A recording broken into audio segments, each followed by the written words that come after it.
A leitura. Localizam só o texto de Josué.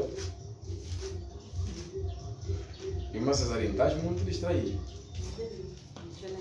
Josué, capítulos 24, versículos 15. Vamos falar agora sobre o compromisso com Deus. Josué 24, 15. Já encontraram? Josué 24, 15. Diz assim a palavra do Senhor. Posso ler? Ok. Josué faz de novo concerto com o povo. Porém, se vos parece mal aos vossos olhos servir ao Senhor, escolhei hoje a quem sirvais. Se os deuses a quem serviram os vossos pais, que estavam além do rio, ou os deuses dos amoreus, em cuja terra habitais. Porém, eu e a minha casa serviremos ao Senhor. Amém? Amém. Ok. Falar de compromisso com Deus é falar de um tema muito forte. Esse tema exige muito de nós. A pergunta é, quem é que deve ter compromisso com Deus? Pessoas que têm Deus. Não é qualquer um que vai ter compromisso com Deus. Para você ter compromisso com Deus, você deve ser ou um filho de Deus, ou um filho de Deus que trabalha para Deus. Nesse caso, um homem de Deus. Então, o compromisso com Deus envolve responsabilidade, ok? Quando você tem um compromisso com Deus, você tem uma responsabilidade diante de Deus. E essa responsabilidade vai ser cobrada enquanto você viver. E se você não fazer cumprir essa responsabilidade, automaticamente vai ser como um irresponsável. Amém? Amém. E Deus não é como um homem. Os homens, quando você lhes decepciona, você pode ir lá pedir perdão, lhes convencer, vão te entender. Deus não. Deus perdoa pecados. Mas quando se fala de compromisso, Deus pode te excluir, pode te afastar. Amém? Amém. Quando se fala de compromisso com Deus, não é você que vai convencer Deus nas coisas, vai fazer Deus te seguir sempre, ou Deus depender de você. Não. É Deus querendo você lhe obedecer. Deus vai olhar para você, vai querer ver a tua obediência, tua determinação, tua decisão, tua entrega. Está entendendo? A tua boa vontade e a tua humildade. Vai olhar esses caráteres, ou nessas qualidades. Então, portanto, o compromisso com Deus é algo muito perigoso. Toda pessoa que tem compromisso com Deus já não anda conforme quer, né? Já não vive conforme a sua própria vontade. Por quê? Porque a tua vontade não pode atropelar a vontade de Deus. Estão me entendendo? Quem tem compromisso com Deus, até em caminhos onde ele quer andar, deve pedir permissão a Deus. Se torna propriedade peculiar de Deus. Estão me entendendo? Se torna propriedade peculiar de Deus. Por exemplo, quando uma mulher casa, uma mulher quando casa, está dentro de um casamento, ela já não faz tudo o que quer. Tem determinadas coisas que antes de fazer, tem que conversar com seu marido. Porque tem um compromisso com o quê? Com o marido. E dentro de um casamento, a mulher não pode dizer para o marido, não te quero mais, vamos para terminar. Isso nunca vai acontecer. Está me entendendo? Porque é um compromisso. E todo compromisso tem tempo determinado. Você casou por até quanto tempo? Até que a morte vos separe. Um tempo indeterminado nesse caso. O compromisso com Deus também é isso. Quando você tem compromisso com Deus, você é obrigado. Não é porque você deve, ou talvez você poderia. Não, você deve servir a Deus até o dia da sua morte. Está me entendendo? E o compromisso com Deus, olha, faz com que a ira de Deus fique focada para você. Tipo, tens compromisso com Deus, né? Se você não obedecer, a ira de Deus fica já apontada para você, para te matar. Veja isso. Quando você tem compromisso com Deus, quando você não cumpre, Deus fica já irado, pronto para te repreender. A Bíblia diz: Deus repreende os filhos para te corrigir. Então é perigoso ter compromisso com Deus. Amém? Vou repetir. É perigoso ter compromisso com Deus. Muita gente não orando assim, né? Deus, eu quero te ver. Quero ouvir tua palavra. Quem chora, quero ouvir voz de Deus. Quero ver Deus em visão. Mas, irmãos, Deus nunca vai falar para alguém só para divertir, para deixar motivado. Deus, eu quero te ouvir. Então Deus vai falar para você lhe ouvir. Ele, pedi, Deus falou mesmo. Jamais. Deus não fala por diversão. Não fala por emoção. Está entendendo? Não fala para te alegrar. Deus, quando fala, fala por responsabilidade. Quem é que ouve Deus? Pessoas que têm compromisso com Deus. Está entendendo? E um compromisso com Deus é um compromisso feito dentro de uma aliança. E essa aliança é uma aliança que te dá cobertura espiritual, onde você vai beneficiar muita coisa. Não tem ninguém que tem compromisso com Deus e é vazio. Não existe. Está entendendo? Não existe. É tipo uma aliança de casamento. Hein? Quando você está casado com alguém, essa aliança de casamento, hein? Aliança da união matrimonial, não é essa aliança de modelo, aliança de casamento, ok? Te dá muitas coisas. Uma mulher no casamento já tem marido, logo tem valor. Sabem que mulher quando casa ganha mais outro valor, né? Homem também quando casa ganha outro valor. Por exemplo, eu tenho minha mulher, meu valor é outro. É diferente de quem não é casado. Não estou falando por Jesus, desculpa, não estou falando por você. Estou dando exemplo. Estou dando exemplo. O valor de uma pessoa casada é diferente. Meus queridos, entendam isso, que eu já sou completo.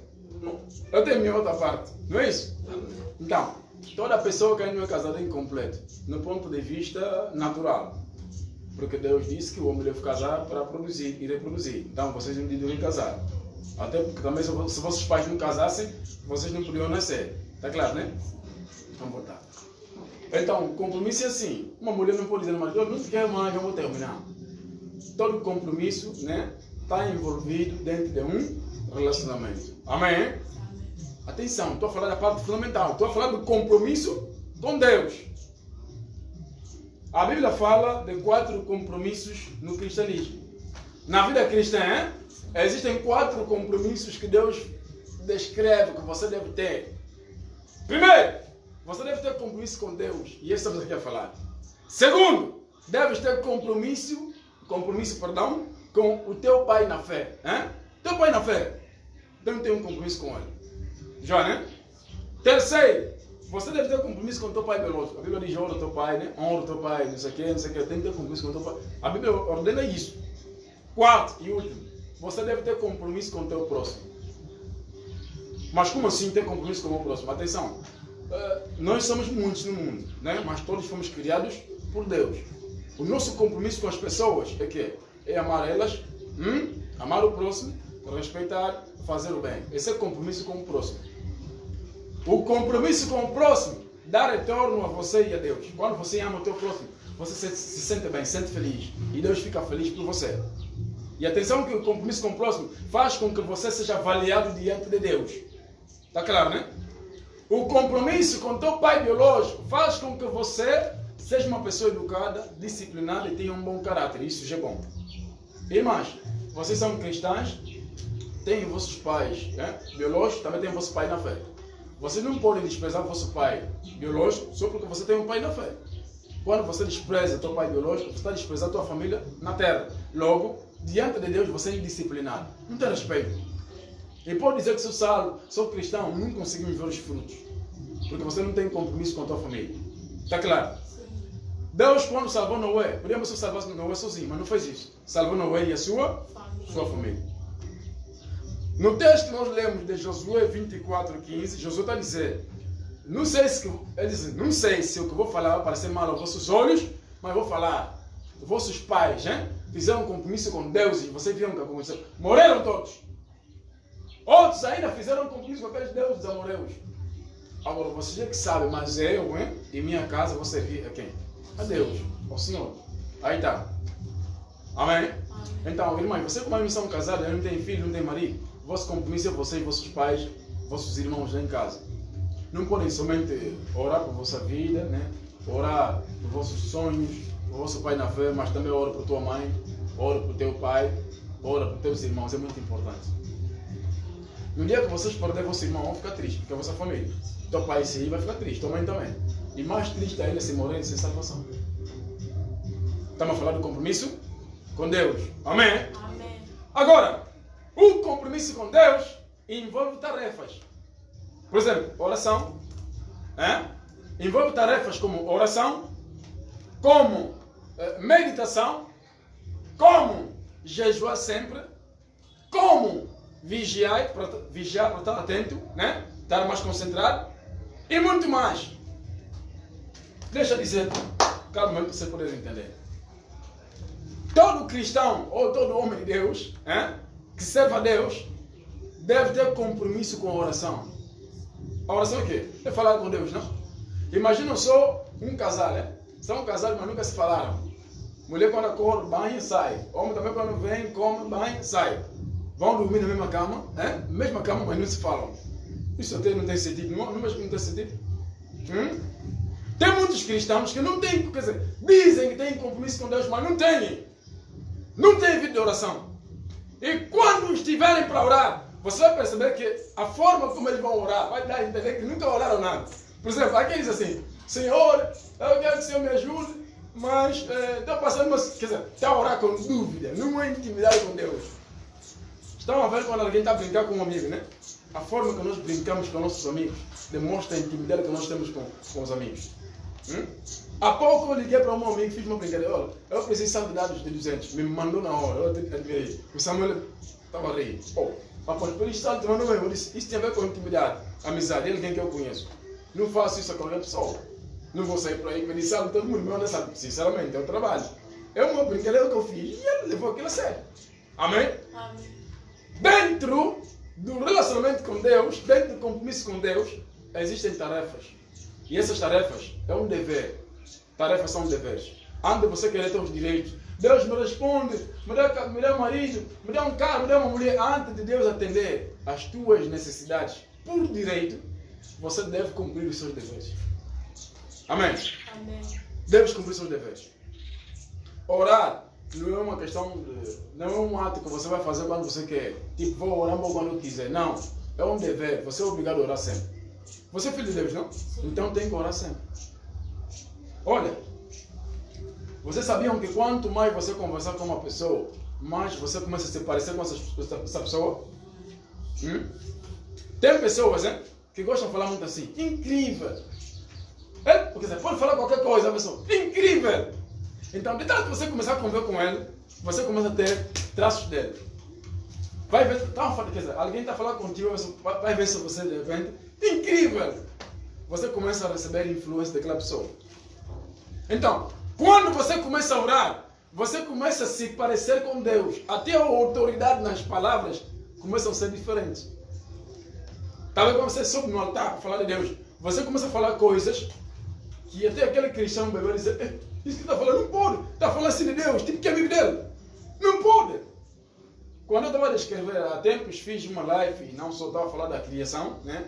Que Deus antes da criação estava sozinho, Deus é estudioso, estuda a sua palavra, né? Não é no livro, mas na sua própria mente. Estava desenhando a criação, não sei o que, depois chamou, em Gênesis capítulo 1, né? Criou o mundo em 6 dias, na verdade só chamou aquilo, se concretizou, não sei o que. Alguém me disse, apóstolo, você está aí longe demais, tem que ter muito cuidado. A Bíblia diz que Deus criou o mundo em 6 dias. E você vai dizer que a criação foi criada de eternidade, Deus desenhou, projetou. Onde viste isso? Eu disse, meu grau de intimidade com Deus não é o mesmo que o teu. Amém? Amém. A Bíblia é um livro que, no ponto de vista normal, é literário. Não é? Literário é tipo um livro com letras que você pode ler e vai entender. Mas, na verdade, são palavras de Deus. Ou seja, é palavra de Deus. E é algo revelado que carece de entendimento. Minha intimidade com Deus não é igual à relação dele. Amém? Se metemos aqui alguns pregadores para falar sobre o Espírito Santo, irmão Sebastião. Sebastião, né? Salomão, está visto agora, o que se passa? Tivemos que te ligar para ouvir. Ok. Se metemos aqui 3 pessoas para falarem um pouco sobre o Espírito Santo, vamos ver que o entendimento de cada um é diferente. O outro vai memorizar todos os versículos da Bíblia que falam do Espírito Santo, vai vir descrever aqui. Espírito Santo, isso. Está a falar consoante todos os versículos que ele memorizou. Outros vão falar consoante a revelação de Deus, aquilo que ele recebeu de Deus. Os outros vão falar consoante a experiência que eles têm com o Espírito Santo. Isso é diferente. É o que nos diferencia. Estão entendendo? Dentro do compromisso com Deus, é onde cada um tem suas experiências. Meus irmãos, existe uma diferença entre conhecimento e experiência. Conhecimento são informações que você pode assimilar para depois falar, ensinar os outros. Isso é conhecimento. Mas experiências são conhecimento que você já viveu e vai compartilhar. E é algo que você já tem base. Você tem noção. Você está convicto daquilo. Estão me entendendo? Estão comigo? Sim.